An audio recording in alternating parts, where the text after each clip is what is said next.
All right, and we are live. Welcome back with Murphy Mack to another episode of the Fitness Beginner Podcast, where we help you get started on your fitness journey. What's up, everybody? Hope y'all having a great week. We got another good podcast episode for y'all today. Today's topic is going to be part 3 of the mini series that we've been doing about how I created the mind and the body that I always dreamed of. The 3 major steps that I took to do that. And that's what we're breaking down in the mini series. And today's episode is part 3 of that series. So if you haven't yet, check out the first 2 episodes where we talked about changing my environment and also no longer playing the victim card. So that's episodes 1 and 2. And now episode 3 is going to be about using failures as a learning opportunity. So the title of the podcast is actually Failure Equals Learning Opportunity. So yeah, that's what we're going to get into today. And then next week's episode is going to be the last little episode about this mini-series. Part 4 will be about putting myself in the room. So we won't get into we'll get more into that next week. But today, we can talk about failure and how to use that to bounce back and use it and grow from it.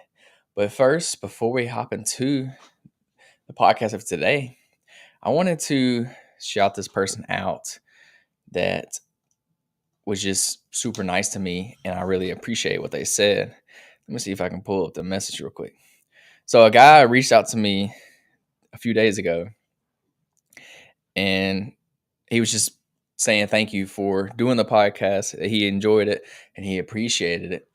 So I got talking to him and I was like, thanks, man. I really appreciate it. If you like the podcast, leave a review. So he did. He left a super nice review. So shout out to him. And then after that, he proceeded to tell me that he lost 56 pounds and he is now down to 13% body fat just from listening to the podcast, to my podcast. And that felt good to me. Like I felt great knowing that I helped somebody. I'm not the one that I can't take full ownership for it because I'm not the one that actually did the work. I'm not the one that worked out for him. I'm not the one that ate the healthy foods for him. He's the one that put in the work. He did it. So shout out to him because he's making a change, making a difference. I was just that guide. I provided him the information and he took the action. So shout out to you, Ryan. If you're listening to this, shout out to you for the nice words. I really appreciate it. That's an awesome transformation that you've made so far. Hope you keep enjoying the podcast and tuning in. So yeah, shout out to you. If you ever have any good words, any good encouraging words, please let me know. Because it means a lot. It goes a long ways. Making all this content, it's not easy. It's hard. It takes a lot of time, and there's a lot of effort that's put into it, whether you believe it or not. So if you like a lot of creators, just send them a nice few words. Let them know that you enjoy what they do and you appreciate it, because not all these content creators are getting paid like y'all think they are. Like I haven't made a single dime off of any of my social media, so or off the podcast. So I just do it for the love of it. I do it for the passion because I want to share my passion with y'all. I want to be able to help y'all, and that's the whole idea. So yeah, if you ever want to leave a review, I'd appreciate it. Or if you ever have any good encouraging words, send me a DM. I would appreciate it. So yeah, that goes a long way. It means a lot more than y'all realize.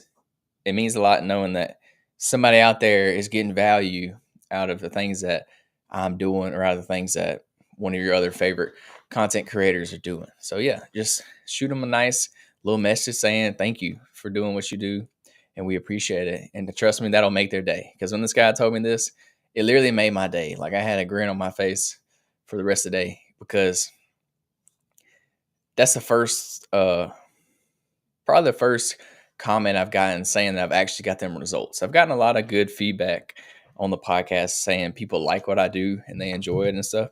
But I've never had somebody say, yeah, I actually lost 56 pounds because of your podcast like that. That one hit on another level. When he told me that, I was like, dang, that's some real stuff right there. That's pretty cool. So yeah, we're coming up on episode 100. So I'm looking forward to it.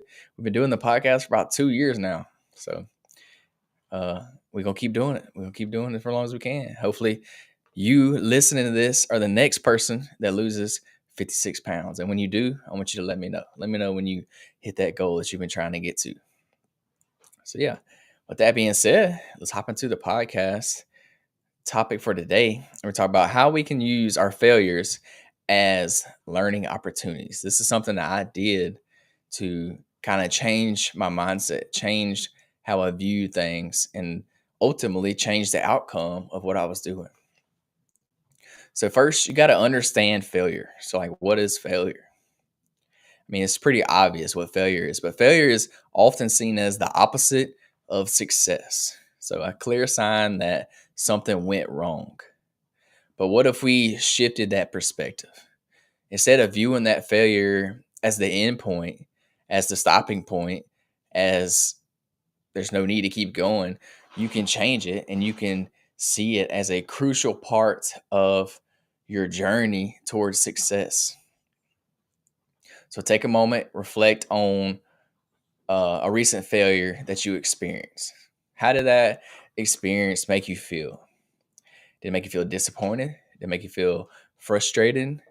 Maybe even embarrassed a little bit? I mean, those feelings are natural. That's just part of how you're going to feel after you fail. But they don't have to define your experience. Like, that don't have to be it. So, yeah, a failure is, for me now, it's just a bump in the road. That's all it is. Just a little pothole that may detour you a little bit, but guess what? You're gonna get right back on the road and you're gonna keep on going. It's just a little bump in the road that's gonna get you off track for a second, but as long as you stick to it and keep pushing through, then you're gonna keep going. You'll keep getting it where you're trying to get to. So next, you gotta understand the power of mindset. So the way we perceive failure largely depends on our mindset. So this is where it all kind of shifted for me. So a fixed mindset sees abilities and intelligence as static traits. And this leads to a fear of failure because it suggests a lack of inherent ability. And conversely, a growth mindset views abilities as improvable through effort and learning, making failure a stepping stone to growth. So, for example, Thomas Edison, the inventor of the light bulb, he famously said, "I have not failed. I've just found 10,000 ways that won't work." So, this is a prime example of a growth mindset in action. So, there is no quit. If you never quit, then technically you can never fail. Because if you never stop, if you never gave up, if you never stopped working towards the goal, then technically you never failed. So like I said, it's just a setback. It's just a little bump in the road that's going to stop you for a second, but you're going to keep going. You're going to get around it. And then the next segment is reframing the failure. So how do we reframe failure? So some strategies are you can shift your language. So instead of saying I failed, try saying I learned. So you see the difference there. Instead of saying I failed, that means that's it. Like you're done, you quit, you're not doing it anymore. Well, instead, change it to I learned. So you learned a way that don't work. You learn what not to do. So now you can learn what to do. You can try it again. So language shapes our perception. So by changing the way we talk about failure, we can change the way we feel about it. So I know it's like kind of quirky to think the way you're to like change the way you're thinking of it, but it actually works. It plays a bigger role than you think. So yeah, you just got to shift that language. Quit saying I failed or I quit or I'm not good enough and change that language to I learned, I'm not giving up, like I didn't give up, things like that. You got to change that mindset perspective. Number two, you can analyze and reflect. So take time to analyze what went wrong. What were the factors that led to the failure? And reflect on what you could have done differently. This reflection turns failure into a powerful learning experience. So if you're not learning from your mistakes, then you're probably never going to fix them. You're not going to know how to fix them. So you need to analyze these results, see what worked, what didn't work. And that way you can change your course of action a little bit to maybe see if this way works better, or try it a different way, do something a little different. And then after a lot of trial and error, you will eventually figure it out. So then you want to set realistic expectations. So understand that failure is a natural part of any process. Set realistic expectations for yourself and recognize that setbacks are common, especially when you're trying something new. So obviously, if you haven't mastered something yet, while you're learning it, you're probably going to fail at it a little bit. You're probably not going to be great at it. You're not going to do it 100%. And that's just part of it. It's part of the learning process. That's going to happen with pretty much everything you do. I mean, unless you're just a natural or something, which is not very common. So you got to set realistic expectations so you can recognize when you're having these setbacks, because they're common. They're going to happen, and it's going to happen eventually. Like, you're going to hit a plateau, you're going to have a setback, something to that effect, and you just got to just understand that that's part of the process. It's part of the journey. So when that sets in, when you realize, hey, I'm failing, I'm not doing good, just know that this is time for you to learn. It's time for you to buckle up and put in the work. And then you want to celebrate the effort, not just the results. So acknowledge and celebrate the effort that you put in, regardless of the outcome. This reinforces the idea that the process is as important as the end result. So what does this mean? Don't just celebrate the end result. Celebrate what got you to that result. Like, what did you do to get there? Like, if you lost 50 pounds, celebrate the process of going to the gym 4 days a week. Celebrate the process of not eating the junk food, eating healthier foods, changing your diet up, meal prepping on the weekends to prepare yourself. Maybe not going to the bar one night of the week or something. I don't know. That process, the things that you've had to change in your lifestyle. Celebrate that effort, not just the result. I mean, yeah, you want to celebrate the result. That's good too. But you want to celebrate the things that got you there.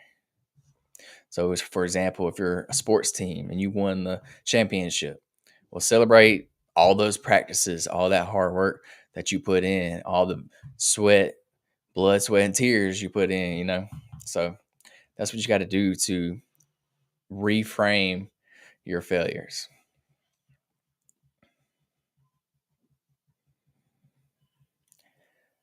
So, some practical tips for embracing failure. So, number one, you can embrace a growth mindset. So, start viewing challenges and failures as opportunities to grow. Remind yourself that skills and intelligence can be developed through dedication and hard work. Period. That comes to anything you do in life. Like I said, if you're not a natural, it's not going to be easy. You're going to have to dedicate yourself to it. You have to put in the hard work. If you want to lose 50 pounds, guess what? You can't keep doing what you've been doing. You got to get dedicated. You got to start going to the gym. Got to start making better food choices. It's going to take hard work. You're going to hit plateaus. You're going to get stuck. There's going to be days you don't want to go to the gym. And you just got to embrace it. Embrace that mindset. Or next, you could keep a failure journal. So document your failures and what you've learned from them. This can help you see the patterns and understand how you've grown over time. So this way, the best way in fitness to do this is to keep a journal, like keep a fitness log. I suggest using the app. There's so many apps out there nowadays, but keep a log, track your workouts, track your sets, reps, weights, and then also do the same thing when it comes to your nutrition. So track your diet. What are you eating in the day? Your calories, proteins, carbs, fats. Track it. So this way, if you're not losing weight, say normally you're dropping 2 or 3 pounds a week, and then one week you didn't drop any weight. So that way you can go back and look at that journal and see, okay, this is what I did different this week, and this is probably why I didn't lose the weight. So then the following week, you can change that back to the way you had it, or you may have to tweak it a little bit so that you can lose weight the following week. Number 3, you want to seek feedback. So ask for constructive feedback from others. This is external perspective. This external perspective can provide value, insights that might have missed. So sometimes you can't see things because you're blind to it because it's about you. But other people have a better idea because they're not biased. Like they see you for who you are. They're not biased. So it's good to get that feedback sometimes. But constructive feedback, sometimes it can hurt, but you need it. Like constructive feedback is good. So yes, a lot of times it's not what you want to hear. You don't want to hear constructive feedback because it's not positive most of the time.